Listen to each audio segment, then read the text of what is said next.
Hi, today I would like to show you how you can transfer files from Realme to Realme C15. Start by opening Play Store and downloading app called CLONEit. After that, open it on both devices. Click Allow and agree. Now go with Sender on this Realme to send your files from it and allow access to this device location.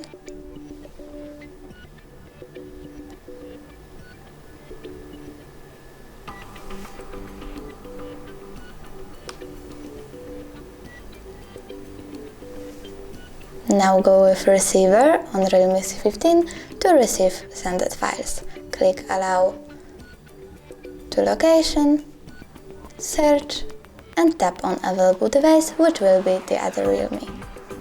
You have two ways to connect. You can scan QR code or input password. I will tap to scan, click Allow and scan it. Now I have to accept connection request on this Realme.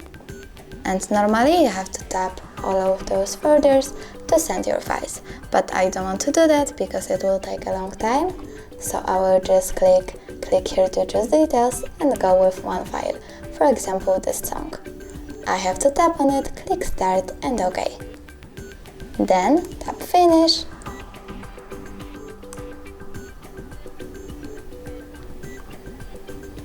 And when I go into further files, and tap Audio, I can see that my file was successfully transferred. Thanks so much for watching. If you enjoyed this video, leave a like, comment and don't forget to subscribe. Bye!